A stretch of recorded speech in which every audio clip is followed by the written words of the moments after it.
We are going to be looking at some disturbing videos, strange and odd news stories, and as always, let's go ahead and get right into today's video. What is going on here? This is coordinated, this is not natural. And like I said in my last video, nobody should be seeding clouds a day after a rainstorm in a location that is vulnerable to massive flooding. Please address a larger question, which is one that is somewhat broad and perhaps even religious. But are you playing God? Are you messing with things that you shouldn't be messing with when it comes to the weather?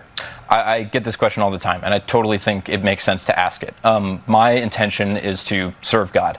I think that in Genesis 1:26 through 28, and then throughout the Psalms and the rest of the Bible, God tells us to take dominion over and steward creation, both for our sake, creation's itself, and then to honor Him. And so if there are droughts, and we have the tools to mitigate the damage done by them for our sake and for nature itself, then we should deploy those for the sake of tending to and stewarding the world. And if we weren't to do that, if we were to ban cloud seeding wholesale, despite knowing that it's safe, despite knowing it could help alleviate these problems, we'd be abdicating our God-given responsibility. Please address a larger question, which is... That is some very scary stuff. That is the CEO of Rainmaker distorting the Bible, saying while they're not playing God, they are doing the work of God through weather manipulation. What makes this even more disturbing is that Peter Thiel had paid for Rainmaker, put money into Rainmaker, and he was on camera recently distorting the Bible. Yeah, the promise of Christianity in the end is you get the perfected body and the perfected soul through God's grace, and the person who tries to do it on their own with a bunch of machines is likely to end up as a dystopian character.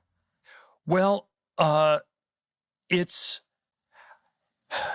Let's articulate this. And you can have a heretical form of Christianity, that says something else. I don't know. I think the word nature does not occur once in the Old Testament, and so if you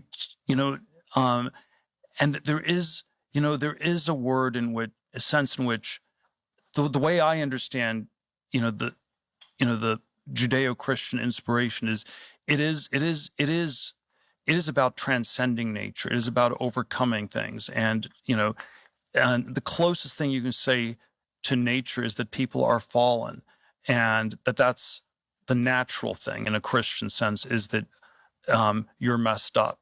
And that's true.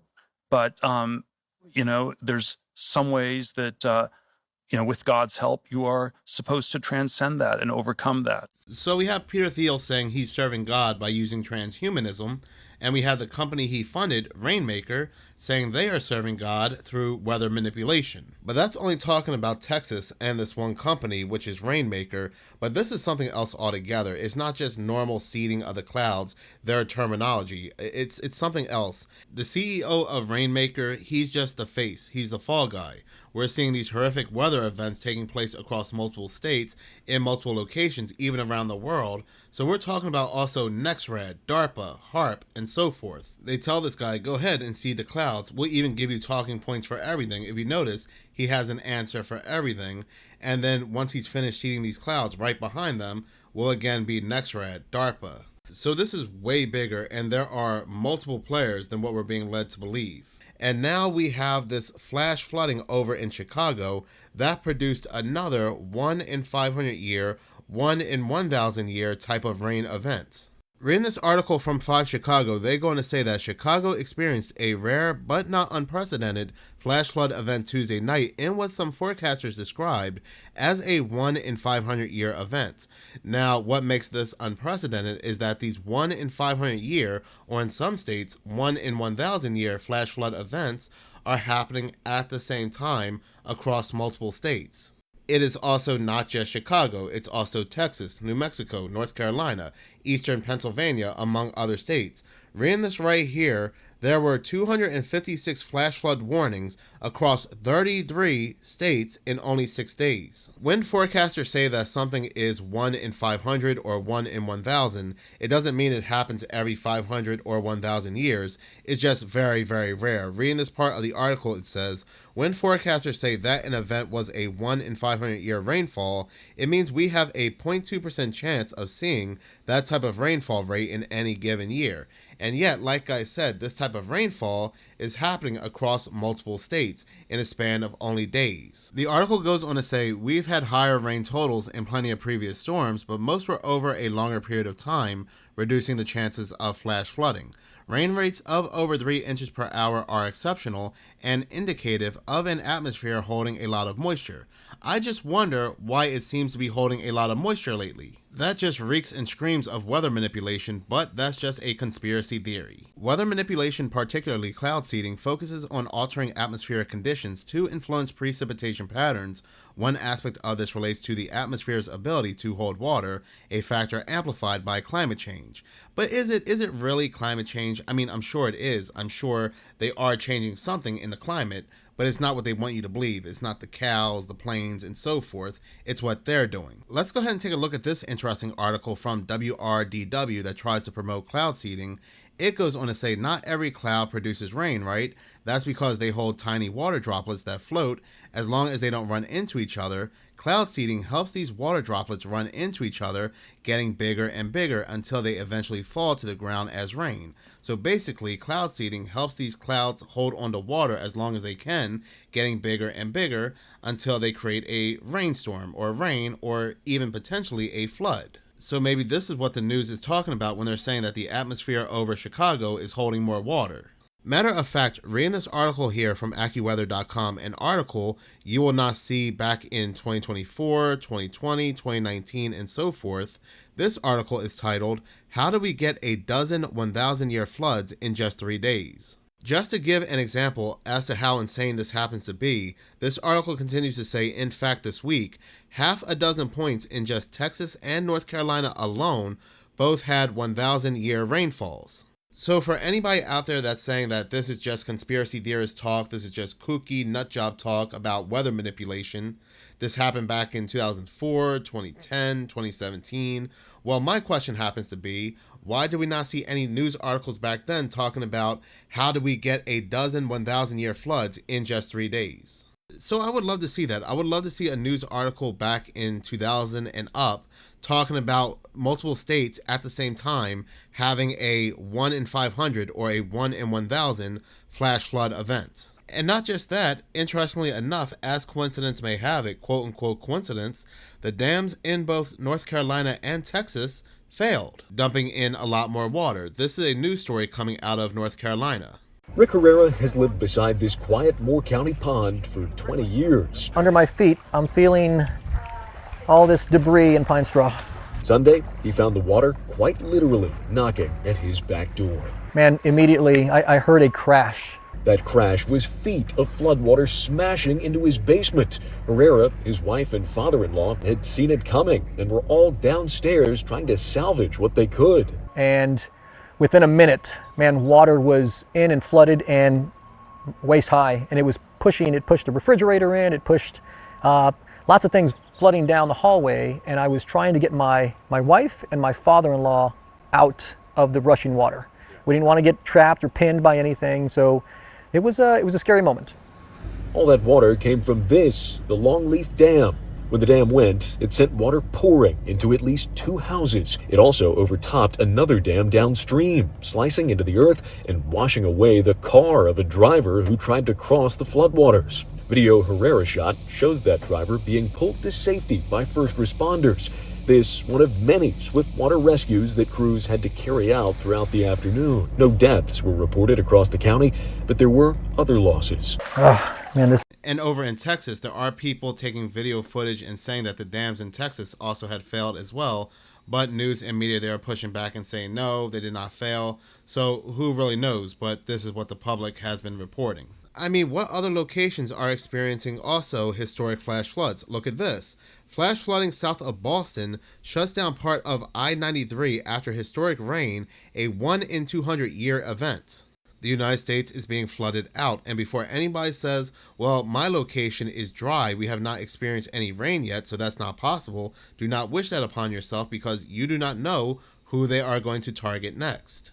Now we have Boston experiencing historic floods. We've never seen anything like this before here in the United States. Yes, historic floods do happen, but in the span of only a couple days, just so many states are receiving historic floods. It kind of feels like last year over in Europe, where there were multiple locations in Europe, the United Kingdom, France, Italy, and so forth, they were all experiencing floods at the exact same time. And now we're dealing with this here over in the United States. And I didn't even know that New Mexico was experiencing historic floods either, because I was so focused on Texas and North Carolina, but I kept seeing comments in my videos, why is nobody talking about New Mexico? It is so bad over in New Mexico that homes are being swept away. Reading this article from weather.com, which was published today, July 10th, dozens of people were trapped in their homes and cars as devastating flash floods thundered through the mountain village of Ruidoso, New Mexico Tuesday. At least 3 people passed away, including 2 children. And in over DC, the skies turned green, and it kind of reminds me of what happened over in Dubai when the skies turned green and they received all that rain. This video comes from Moon Henry. Do you really think that this right here is random right now of all times? Washington, D.C. in a dark green haze of a storm. Wait till I show you just more, because there's a whole lot more that goes into this. Right after we had 5 different 1 in 1,000 year storms, the probability of all of them coming to pass the way they were in the same week being 0.1 to the 10th power. And then Washington, D.C. turning dark green. This was shot by Cam 444 right in Maryland, right outside of Washington, D.C. And here's the crazy part. Do you know how rare this exact warning is? This exact spot, this exact tornado warning, this exact square, quite literally just about as rare as all of those 1 in 1,000 year floods. This right here is literally from the live cam in Washington, D.C. Are you starting to get it? How the impossible is impossibly happening every single day? I will never speak for God unless otherwise told, but I do believe that this one right here, that he might be mad. And by the way, 1000% unrelated, not relevant whatsoever. This is a very real tweet that you're looking at from the National Weather Service. Like I said, this is more than just cloud seeding. A week or 2 weeks ago, we had this green thing flying across Washington, D.C., and now a couple weeks later, they are experiencing these green skies, which I'm sure means that horrific rain is about to come, just like no different with what we saw in Dubai. The weather radars in multiple locations were just acting crazy. They were showing all these anomalies to the point that meteorologists had to come out and say it's only a glitch. Somebody tripped on a cord and had to plug it back in, or somebody had to go across the street and plug the weather radar back in. That's why we're seeing these anomalies. So Daily Mail just posted this in response to American politician and former news anchor Carrie Lake, who posted this about an anomaly on the radar. She spies something weird over Washington, D.C. in the app My Radar. It just so happens I'm their senior meteorologist. Conspiracy theories are flying. Daily Mail is calling it a mysterious streak. But if you're a scientist, it's not a mystery. Carrie is in per station radar mode, and she's using this site, LWX, west of D.C. The direction of the so-called anomaly is key. The National Weather Service in Sterling is located just northwest of runway 19 and 1 at Dulles. And here is their WSR 88D radar. Now the beam leaves the radar at a 0.5 degree elevation, so just over the horizontal. But something is blocking a sliver of that beam. We can check the FAA database to see if there are any tall towers nearby. And there are a bunch. But this tall antenna caught my eye near the north end of the runway. The radar's right here, and here's some tower. And it turns out to be a communication tower for the airport's fire department. So the radar just up here, here's where the fire station is. And on Google Maps, you can even see the shadow from the tower. So if you're the radar right here, and you're shooting out a beam, a little bit is gonna be blocked by that little tower of roughly the same height. And so when the radar beam is shooting out energy that bounces off a thunderstorm, sometimes it bounces off the thunderstorm, then to the tower, then back to the radar, plotting a weird, erroneous signal, which you see right there. Trust science, not Daily Mail and conspiracy theories. So even though something like this has never been seen before on radar, it's easily explained by firefighter towers shooting beams and these beams bouncing off thunderstorms. It's just all BS. For example, look what was captured on the weather radar over in Texas, right next to Kerrville.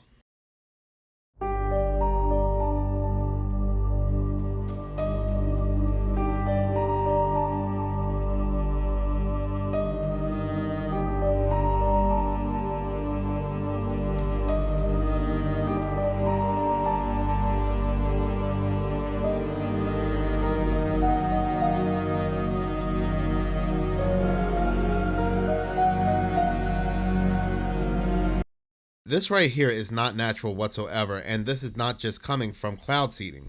But what I find interesting is that there are now articles coming out hinting as to what states may be next. For example, this article right here, which was published on July 9th, the Sunshine State, Florida, is the most flood prone, and here's what you need to watch out for. The article goes on to say, and this is very ominous, Florida lacks the hilly topography that supercharged torrential rain into central Texas over July 4th weekend, but there are a host of other factors that could make the Sunshine State the most flood prone of any other. Look at this article from USA Today. Could Florida experience type of deadly flooding Texas got?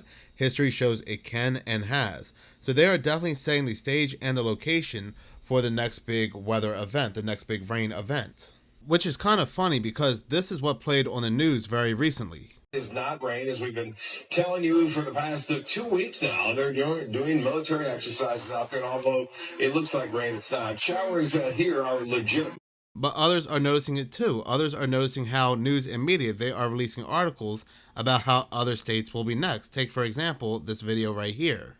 So we all know by now about the deadly flash floods ripping through Texas and also through North Carolina right now, right? But what if I told you California is next? And not by accident either. An article just dropped, y'all, warning about the storm that could make Texas look like a fucking puddle. It's called Arc Storm 2.0, a government-modeled mega flood that would dump up to 10 feet of rain in parts of the Sierras and turn California's Central Valley into a 300-mile-long inland sea. Now, they're saying this one storm would be like 30 Texas flash floods happening all at the same time. Highways underwater for weeks, levees collapsing, refineries, railroads, entire cities shut down, y'all. And it's not a if, it's a when. That's straight from the U.S. Geological Survey, folks. But here's the weird thing, y'all. This warning comes right as the media is flooding us with disaster after disaster after disaster. And meanwhile, not a word about weather geoengineering or weather manipulation, or if it could be playing a role in any of this. They're telling us to get flood insurance and to go pack some bags, but they're not really telling us where or what is causing these back-to-back catastrophes. So ask yourself, is this in fact natural weather, or is someone pulling the strings here? Because when the experts start predicting apocalyptic storms right after similar events strike elsewhere, maybe it's not coincidence, y'all. Let me know what you guys think in the comments, man. Is this a mega flood or is this manufactured? But all of this is happening at a very interesting time, at a very quote-unquote coincidental time. This next video from IttyDot will really have you thinking, because if you think about it, when it comes to what's in the big beautiful bill with all the AI stuff, one of the individuals in charge of this is Palantir. And again, Palantir has that connection right back to Rainmaker. Listen up. Since the big beautiful bill passed on July the 4th, we've been distracted with the Epstein lists and all the floods taking place. And all of this is designed to distract us from what they just passed. Because this big beautiful bill would massively expand the digital biometric surveillance state for years to come. This bill allocates billions of dollars for digital tracking systems nationwide, and it's under the guise of border security. For one, all state and federal highways will be monitored 24/7. The bill contains legislation for increased funding on police militarization. Not only that, but AI surveillance and financial monitoring. Much like Satan himself, the big beautiful bill appears to be beautiful, but it's pure evil when you look at what it's all about. They say it's all about border control, but if you have any common sense, you already know what it's really about. That is why Palantir has been used to make a database not only for the immigrants, but for all American citizens. The funds are aimed at expanding ICE's access to mobile biometric tools, integrating facial recognition into field operations, automating risk scoring for individuals in deportation proceedings, and accelerating case processing through AI-driven platforms. This system they are building is exactly what we have been warning about for years. And because Trump put a nice little label on it, everybody thinks it's okay. The legislative text outlines the deployment of autonomous surveillance towers. And this is possible because the rollout of 5G years ago when he was in his first term. And while framed as anti terror or anti trafficking measures, critics argue the systems normalize mass biometric surveillance with minimal oversight. In addition to these biometric expansions, the bill's AI related language introduces a 10-year moratorium on the enforcement of state and local biometric privacy laws, which means the state and local governments cannot do anything to stop AI. We will all be centralized under federal authority and stripped of all safeguards within our states. And it's all under the guise of immigration enforcement. Welcome to the big, beautiful beast system. Listen up. Thank you so much for watching. If you like this channel and you want to see more, please subscribe. If you're already subscribed, please like, as any engagement does help the channel grow. Once again, thank you so much for your support.